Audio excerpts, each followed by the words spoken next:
Son las 8:08, queremos saludar a esta hora de la mañana, 8:09, acaba de cambiar el minutero. Queremos a esta hora de la mañana saludar y agradecer al ex diputado de la República, ex presidente de Renovación Nacional, ex ministro de Estado y quién sabe si se dice por ahí, quizás en el futuro, alcalde. Bueno, Mario Desbordes. Mario, buenos días, como siempre, muchas gracias por la posibilidad de poder conversar esta mañana.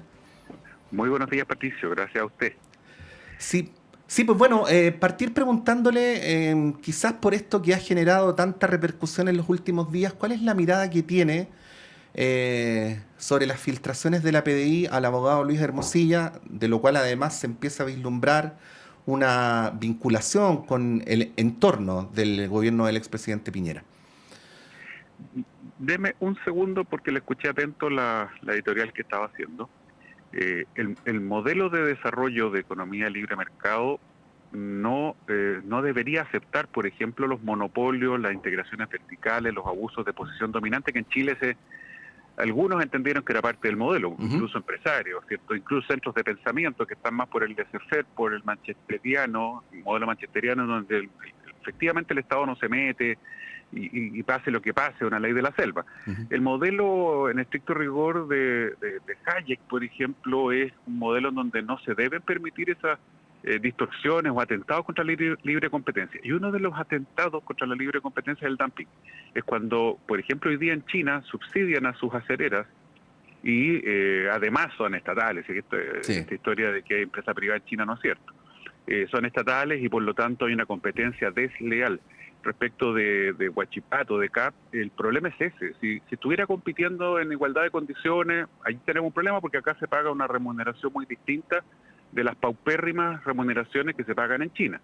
Pero además de eso, hay un subsidio, hay intervención. Entonces uno tiene que discutir ahí, ¿los tratados de libre comercio funcionan? ¿Es responsabilidad de este gobierno la crisis de CAP? No, pero sí es responsabilidad de este gobierno analizar con mucho cuidado si es que aquí no hay un dumping o hay algún tipo de distorsión.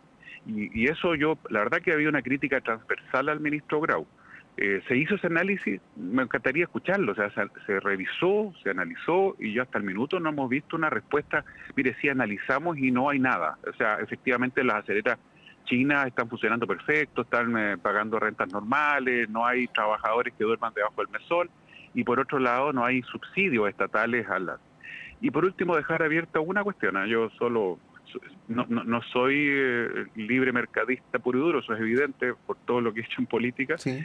El Estado sí tiene un rol en varias cosas y hay uno que me está preocupando mucho. El trigo hoy día está en el suelo, el precio. Los trigueros nuestros en el sur, muchos me decían, ¿sabes que yo no sé si cosechar? Uno dice, bueno, entonces lamentablemente no son competitivos. No es así. Está llegando trigo subsidiado de afuera. El problema es que cuando ese trigo de afuera ya no es atractivo meterlo a Chile, no va a llegar y tampoco vamos a tener el chileno.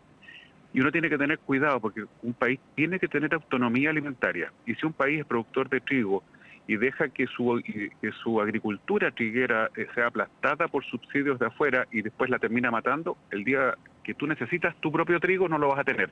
Y no vas a tener autonomía alimentaria y eso es un tema de seguridad nacional. Sí. Y creo que es elemental preocuparse de eso hoy día. Le contesto al tiro Bueno, lo de... muy breve, Mario. También es de mi interés que podamos aprovechar el tiempo en los varios temas que queríamos conversar. Evidentemente el tema del dumping es un tema central aquí. Y en ese sentido también es importante preguntarse, más allá de la crítica legítima a cualquier autoridad pública, que es lo que corresponde a una democracia, ¿no? ¿Cuáles son las reales herramientas que tiene el Estado de Chile para proteger a su industria nacional a partir de la estrategia de desarrollo que ha seguido y de los compromisos internacionales que ha adquirido? Eso creo que también es importante, independientemente del tema del dumping, que efectivamente es la acusación puntual que se le está haciendo a la empresa china. Bueno, están las herramientas en el Tratado de Libre Comercio y hay que usarlas, si es que se concede, ¿no es cierto?, que hay dumping. Le pongo, Patricio, si usted échale una miradita a otro proyecto de ley, lo conversaba ayer en el aniversario de la FACH con algunas autoridades, el del cabotaje, que lo impuso el presidente Piñera. Yo no estoy de acuerdo, el ministro Briones, con mucha fuerza. ¿Qué significa eso? Que una empresa de transporte naviero china viene desde China a Perú, a Ecuador, a Estados Unidos, a California, y carga, no creo que de allá California, pero bueno, carga en Punta Arenas, se supone, eso es lo que dice el proyecto, y descarga en Puerto Montt mientras hace su travesía internacional. ¿Por qué? Porque abarata los costos para Chile, baja los precios del cabotaje, etcétera, y se ve muy bonito, es libre competencia, me decían a mí el colega Briones en su minuto.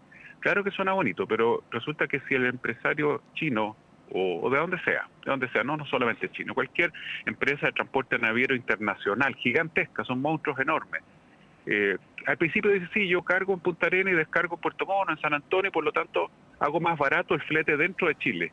Pero resulta que a veces van a decir, sabe que no, voy muy lleno, voy muy apurado, voy atrasado, no me interesa pasar a Punta Arenas. Y dejo tirada la carga de Punta Arenas y después como yo metí a estos monstruos internacionales, los nacionales que son más chicos, quebraron, cerraron todos. Y cuando eso pasa, entonces, y el extranjero no quiere hacer el trámite interno, te quedaste sin quien te transporte la carga. Otro tema de soberanía, de seguridad nacional, con el que hay que tener mucho cuidado. Esa ley está en este momento en discusión en el Congreso. Ojalá los parlamentarios tengan cuidado y no se dejen llevar por el canto de sirena de que, oye, no, abramos esto porque esto es libre competencia. Distinto es decirle a las empresas armadoras chilenas, oiga, sea más eficiente, tenga menores costos, ¿no es cierto? Preocúpese de esto o lo otro, pero de ahí a abrirte así completamente, como con esa inocencia, por decirlo muy irónicamente, que uno le escucha a algunos expertos, hay que tener cuidado. Eso está tramitándose hoy día en el Congreso, ley de cabotaje, vuelvo a insistir, de empresas gigantescas, internacionales, que la idea es que puedan abaratarnos los costos, puedan competir en el transporte marítimo dentro de Chile. Ese es el sentido. Pero Sí. resulta que a la hora de los que hubo, esas empresas no van a querer pasar, no les va a interesar, no les va a gustar, no sé, no quisieron, no alcanzaron, venían muy apurados, y como ya mataste a los nacionales, al transportista naviero chileno, lo mataste, lo aplastaste, desapareció del mapa, nadie va a transportar la carga de Punta Arenas a Puerto Montt, de Puerto Montt a Concepción y a Talcahuano y así sucesivamente. Ya, vamos Oiga, al tema. vamos al tema. No, igual es Vamos valiosa al su tema. apreciación, por cierto, pero para aprovechar el tiempo en Vamos los al otros tema. temas también, Mire, sí. gravísimo, por supuesto, es inaceptable, no puede el director de la Policía de Investigaciones traspasar la información a nadie, absolutamente a nadie. Yo he sido ministro, fui diputado de la Comisión de Inteligencia. Uno tiene información y acceso a información que no puede ser conversada ni siquiera en la casa con tu marido o tu señora, no se puede, no se debe, no corresponde, porque se pone la confianza en las autoridades de este nivel, la pone la ciudadanía, lo pone el gobierno cuando los designa. Ayer conversaba con autoridades de este gobierno actual y con parlamentarios transversales en este aniversario de la Fuerza Aérea, y todo nos sorprendió porque teníamos una muy buena imagen del director Sergio Muñoz, lo conocimos los diputados, yo fui diputado un par de años, ¿no es cierto? Lo conocimos cuando era director en la región de Valparaíso, en 2018-2019, hizo un trabajo estupendo. Después fue director de inteligencia, nos tocó interactuar mucho con él también, hizo un trabajo sobresaliente, un hombre muy capaz, muy profesional, venía de trabajar en la calle, muy sencillo, etcétera. Y claro, nos sorprende esto, debe ser sancionado, no solo condenado éticamente, esto debe ser sancionado. No puede ser que le traspase información, ya sea que esta información haya servido o no para que alguien se exculpara en algún juicio, para que alguien se zafara de la responsabilidad, para decirlo más sencillo. Da lo mismo si no se zafó de la responsabilidad, eso sea otro análisis posterior. Mire, traspasó por información que el abogado defensor igual iba a tener en sus manos, o sea, la verdad es que no entregó gran cosa, es lo que dicen varios de mis colegas cuando ven la información, y es cierto, casi todo, si no todo lo que le traspasó Hermosilla, el defensor correspondiente lo iba a tener en sus manos igual, no traspasó grandes cosas, oye, salvo la hoja de vida, ahí hay un problema gravísimo del anterior director, que si es cierto que la ocultaron, hay un delito. Entonces, Pero esto es Mario, muy ahí, grave. sí, ahí hay un Sí. problema previo, ¿ah? Porque no le corresponde a los periodistas, afortunadamente, ni a los dirigentes políticos establecer responsabilidades judiciales en un Estado de Derecho sano, ¿no? Y la infracción de la ley y todo eso. Pero hay un problema previo, que es que las filtraciones de Muñoz, independientemente que no hayan tenido efectos y que no impliquen eventualmente que quien sea haya cometido un delito, tienen que ver con negocios que el expresidente Piñera tenía mientras al mismo tiempo se dedicaba a la política. Y si eso no hubiera ocurrido, quizás estas filtraciones tampoco. ¿Qué decir a ese respecto? Que fueron investigados esas denuncias, se lo investigaron por fiscales que no se han caracterizado precisamente por ser cercanos a un sector político, que tuvieron a la vista los antecedentes, todos los antecedentes, y finalmente concluyeron de que no había reproche, que no había nada extraño, que estaba todo en orden. Ese es el resultado fuera de la filtración. La filtración, nos acabamos de encontrar con que esta filtración permitió esconder un documento que el fiscal no tuvo a la vista y por lo tanto había cambiado el resultado. No es así. Lo han dicho los propios fiscales. No tengo ningún antecedente para decirte que esto me hubiera cambiado el resultado, porque sí tuvo a la vista todo eso. No está demostrado que el presidente, al revés, se acreditó que no era efectivo que hiciera negocio mientras estaba de presidente. Eso es lo que concluye la investigación del caso Dominga. Al margen de que uno le pueda gustar Dominga o no, esa es otra historia. Ayer hablaba con dirigentes de la región, pareciera que la mayoría de los vecinos de la zona sí quieren Dominga. Sí. Los grandes actores políticos no quieren Dominga porque pucha que fácil opinar, en mi caso desde Santiago. Pero bueno, al margen de eso, la investigación concluye que no hay ningún reproche. Entonces, claro, lamentablemente esto también genera un manto de duda y es legítimo. Usted me dice, Patricio, los periodistas no somos quienes para juzgar. El periodista es el primero que juzga, y la editorial. No, pero con la presunción de inocencia, que es lo que responsablemente corresponde, po. Sí. Venga con cosas. No, o sea, en el caso nuestro, yo no puedo hablar por el resto, pero en el caso nuestro es una autoimposición. Mario, se lo digo como director de la radio. Sí, sí, no me refiero, es una generalización. Sí.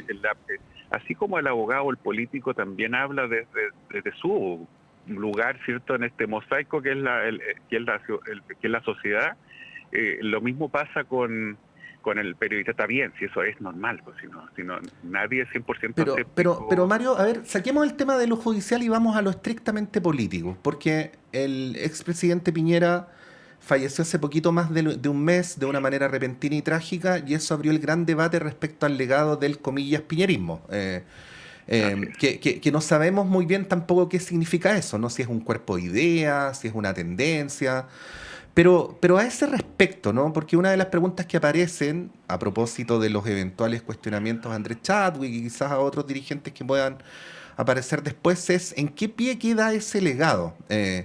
Y Mario, yo quería citar declaraciones suyas no del principio del segundo gobierno del presidente Piñera, sino del final, de enero del 2022, donde usted dice, lo leo textual, ¿ah? En este gobierno de Sebastián Piñera también la gente quedó con la idea de que somos una coalición que no tiene intención de hacer reformas sociales, una coalición con poca sensibilidad, y eso fue responsabilidad del gobierno de Sebastián Piñera.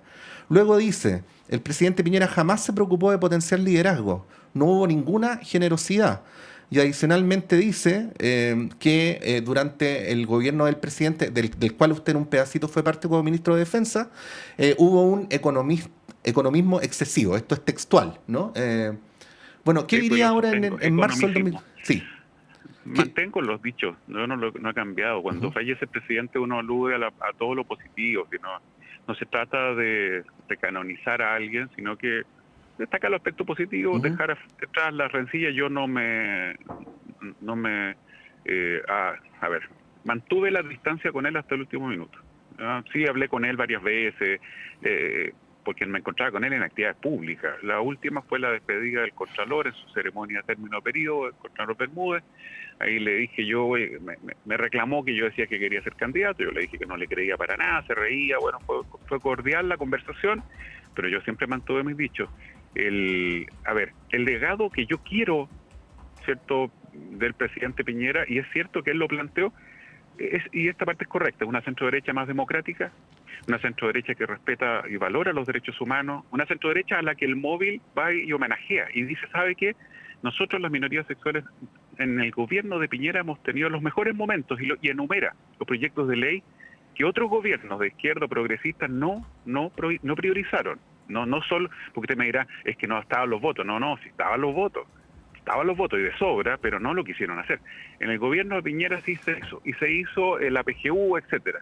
Por supuesto tiene otro aspecto, otro lado, y no siempre era de él. Y yo lo dije en una entrevista en otra radio, días después del fallecimiento del presidente. Quizás una de mis grandes diferencias finales con él fue el tema del 10%.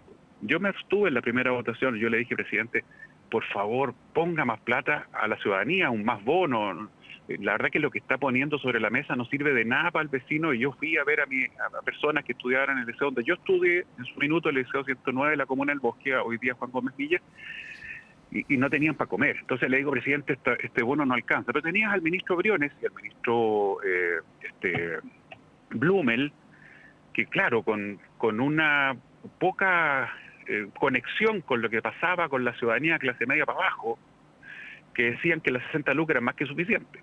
Y tuvimos una tremenda pelea, y hasta el día de hoy me tratan de lo peor porque aprobé esos 10%. Y yo lo decía en las entrevistas, perdón, ojalá no recurramos a las platas de los ahorros de pensiones de las personas, si esa es su platita, eso es para él, para después. Este es el momento en que el Estado tiene que cumplir un rol. Sí. Al final el presidente abrió la mano, etcétera, pero esa lógica, esa mirada de estos dos ministros, ¿cierto? Blumel y Briones, que tenían, insisto, una mirada que era muy de salón, muy de oficina, muchas veces también perjudicó en otras áreas, en otros aspectos, pero yo, mira, el balance que hago el presidente Piñera al final es un balance positivo de las personas. Conmigo no, eso no, pero no voy a entrar en eso. Sí. ¿Para qué? No Mario, sí. Solo para cerrar el punto anterior, porque nos quedan pocos minutos y tenía cosas bien relevantes que preguntar, pero solo para cerrar el punto anterior, porque usted hablaba de que las investigaciones se habían cerrado. Pero, bueno, reconozco que los periodistas no deberíamos reaccionar tarde, pero reaccioné un minuto después de que usted lo dijo. Resulta que esa investigación, por lo menos la de Domínguez Salmar, estuvo en principio en manos del fiscal Guerra. Y el fiscal Guerra cerró la investigación a los 6 meses. Y hoy día el fiscal Guerra trabaja en la Universidad San Sebastián con Andrés Chadwick. Uno puede decir, todo lo que usted está diciendo, señor López, no quiere decir nada, pero... El fiscal no es la única instancia en materia de investigación penal. Hay una serie de recursos que facilita la norma, ¿cierto? En este caso, Código de Procedimiento Penal, que permiten pasar por sobre un fiscal si uno cree que el fiscal no está haciendo la pega. Y que entiendo que se hicieron todos estos recursos. Además, el fiscal Guerra estuvo al principio, no entiendo que no cerró la investigación. No fue él finalmente, pero con todo, no, la norma... A mí me preocupa cuando... no en el caso de lo que usted está planteando, se ponen en duda las instituciones completas, porque si bien es cierto, aquí tenemos hechos graves que pasan en Alemania, que pasan en Canadá, que pasan, basta googlearlo, ¿cierto? No estamos hablando de México, en donde matan fiscales, etcétera, matan jueces, etcétera. Este tipo de cosas, como lo que acabamos de ver, de que un jefe de policía le pasa información a un abogado, eso ha habido escándalos hace poco en 2 o 3 países europeos. Sí. Eso no corresponde y por lo tanto hay que ser muy duro, pero tampoco podemos llegar al nivel de decir que toda la institucionalidad podría. ¿Por qué? Porque la ciudadanía termina convenciéndose de eso y terminamos con gobiernos populistas, porque la gente dice, bueno, si no me cumplió el otro, el de más allá, yo mejor elijo a este otro. Le voy a dar un ejemplo. Artículo del Mostrador ayer que dice, y lo digo con nombre y apellido, la mitad de los ministros de la Suprema fueron designados en gobiernos de Piñera, como poniendo un manto de duda respecto a los ministros de la Suprema, y yo, primero, como abogado, decirle, el 90% de esos ministros tienen una carrera judicial de 30 años. No llegaron a la Suprema solo un grupo más pequeño por una norma específica que yo creo que debía terminarse. Eran abogados desde fuera. La enorme mayoría eran personas con una carrera enorme, hubo que conversar, dialogar, se rechazaron varias propuestas de ministros. Entonces cuando un medio como El Mostrador hace ese titular y después pone uno por uno los ministros, uno dice, chuta, ¿qué está haciendo? ¿Está plantando la sospecha de que en la Suprema trabajan para el gobierno de Piñera o hay una suerte de no sé, poca imparcialidad, o al revés, habría parcialidad? Entonces la responsabilidad de los medios de comunicación en general se pone a prueba en estos momentos, porque ¿qué sucede? Vende mucho más un titular de eso. No, yo simplemente, sí, y Mario, y para ir al otro tema, yo simplemente digo que es cierto que el fiscal Guerra cerró la investigación a los 6 meses, sí. Se reabrió, pero 4 años después, con otras personas. Pero usted tiene 10 instancias, Patricio, para recurrir, la Corte de Apelaciones, el juzgado de garantía, si usted cree que no se están haciendo las diligencias que corresponde, juzgados de garantía que no se caracterizan por tener una carga hacia el sector del presidente Piñera, la gran mayoría. Mario, cambiando de tema y en honor al tiempo, y se lo pregunto en su doble condición de ex carabinero y de ex ministro de Defensa, ¿qué rol deberían jugar, en su opinión, así de la manera más precisa posible, si nos puede dar su apreciación, las Fuerzas Armadas en las tareas de seguridad pública?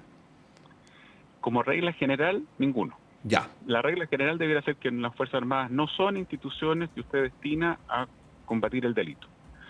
el rol de combatir el delito le corresponde a las policías en las democracias modernas, en una democracia sana. Luego, las Fuerzas Armadas, ¿por qué no? Porque no están preparadas para eso, su preparación es otra. ¿Qué hubiera pasado si están en la estación Mapocho, ¿no es cierto?, cuando entra esta horda de comerciantes ambulantes que destruye los toldos de Jalisco al día siguiente, que fue el presidente Boric?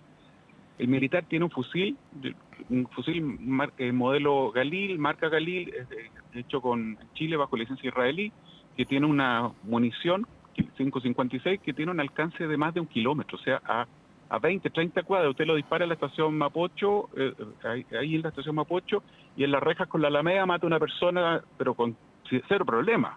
¿Te das cuenta? Entonces, no tienen el equipamiento tampoco, no están preparados para.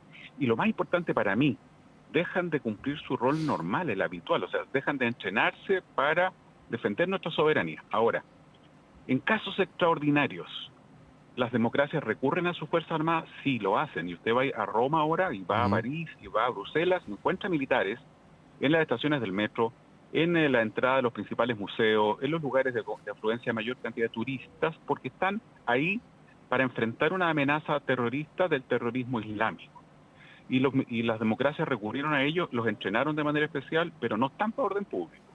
Entonces uno en Chile podría hacerlo, podría pensar en que las Fuerzas Armadas colaboren en materia de custodia, cuidado de lugares estratégicos, puede ser, pero con cuidado. Yo pondría al menos 4 condiciones. La primera, que estemos seguros que es transitorio, que es la más importante. ¿Por qué? Porque el gobierno de turno, sea cual sea, se confía que están los militares y deja de invertir lo que hay que invertir en la policía, en carabineros, que está hoy día con la musculatura muy flaca.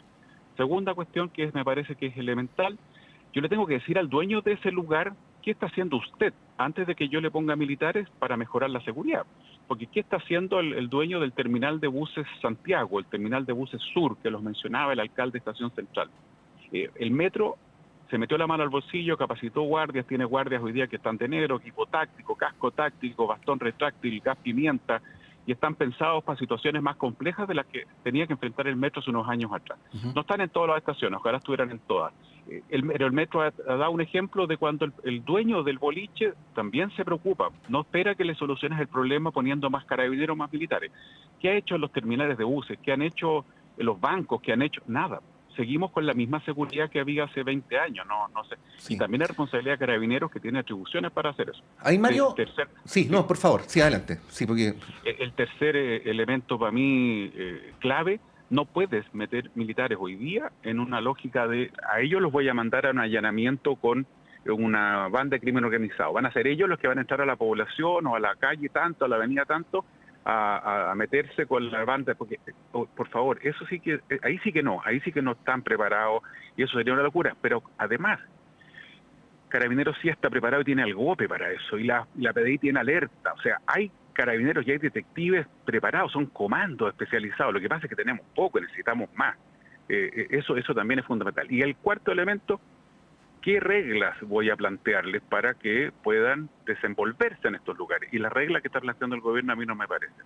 Cuando hablamos de proporcionalidad, te voy a dar un puro ejemplo, don Patricio le voy a dar un puro ejemplo. Cuando hablamos de proporcionalidad versus racionalidad, la proporcionalidad significa proporción, ser proporcional al otro, o sea, estar empatado en el fondo. Nunca la fuerza pública debe estar empatado respecto a quien debe enfrentar. Al revés, la fuerza pública siempre tiene que estar un escalón arriba. Por supuesto, normas que permitan que estén tranquilos, que no terminemos como con la fiscal Chong persiguiendo al general Rosas por un delito que en este caso el tipo penal, los elementos del tipo no se cumplen para nada. Pero al mismo tiempo, por supuesto, también responsabilidad de las instituciones, que no vayan a creer que pueden hacer lo que se les dé la gana, etcétera. Hay que hacer un razonable equilibrio que no veo reflejado en las RUF en este minuto. Por lo tanto, sacámonos a los militares, hay que evaluarlo. ¿Puede ser un parche necesario? Sí, puede ser un parche necesario, pero siempre entendiendo que es un parche, que no es la medida permanente y que tenemos que fortalecer una policía que hoy día está bien debilitada todavía. Sí, no nos va a quedar el tiempo para profundizar en lo que voy a decir a continuación, pero igual, si me lo puede responder en 30 segundos, yo sé que es injusto, Mario, pero le quería preguntar, porque todas estas salvedades que usted hace, uno no las ve tanto en el debate público, ve más bien titulares, como sacar o no sacar militares a la calle. Entonces, le pregunto bien breve si no le parece que de repente esta comprensible ansiedad de los alcaldes, además en un contexto electoral, perjudica más la profundidad del debate que lo favorece, ¿no? Entendiendo la urgencia. Así, muy No, breve. pues, Sí. no hay ningún debate. Aquí se está planteando todo esto para el titular del LUN, para salir en la foto al otro día. Ujú. No lo digo por el alcalde Bodanovich, que claro, él está en una situación compleja. Mi familia vive, mi mamá, mi hermana de Maipú, la situación de Maipú y de varias otras comunas es bien compleja. Por supuesto que es parte del debate que hay que hacer. Ahora, vuelvo a insistir, todos los puntos que yo le planteé no significa que uno no vaya a sacar al final militares si es ultra necesario y lo hago como medida de emergencia y transitoria. Puede ser, hay que evaluarlo. Pero hagamos este otro debate, o sea, Ujú. tengamos presente que si yo saco un militar, cuando él aprieta el gatillo, su arma no es la que tiene el carabinero, que tiene alcance de 200 metros máximo, la subametralladora UCI o la pistola. ¿Ah? Pero Sí. además, vuelvo a insistir, está bien, estoy pensando en los militares, pero ¿cuál es el plan de modernización, de actualización, de desarrollo de carabineros? El señor Roa, que es una persona que se prestigió, una persona que se hizo un buen nombre, ¿no es cierto?, en temas de estadio seguro, etcétera, está a cargo de esta comisión. No desconfío de la pega del señor Roa, pero no sé cuál es la pega, lleva 2 años esta Sí, comisión po. y todavía no tenemos idea de qué está proponiendo para Carabineros. Y cierro Mario, con esto, sí. el Carabinero en la calle anda con un revólver 38 de 6 tiros, que está comprado en Brasil hace 40 años. Resulta que el Pato Malo, el narcotraficante, tiene una pistola hecha en Europa, en Austria, una Glock. O sea, el narcotraficante, el delincuente, tiene 10 veces más poder de fuego que el policía. Este es el mundo al revés y yo no veo cuál es la propuesta para solucionarlo. No es culpa de este gobierno, viene de antes, Sí. pero alguien Mario, tiene que hacerse cargo. Mario, es evidente que nos faltó tiempo, así que vamos a tener que hacer una segunda parte. Por de La pronto, otra semana, pues, si usted quiere, sí, me llama. por de pronto le agradecemos y que tenga un buen fin de semana. Igualmente, Patricia. Hasta luego. Ahí estaba Mario Desbordes dándonos su apreciación sobre distintos temas. Quedaron un par de asuntos importantes en el tintero, pero bueno.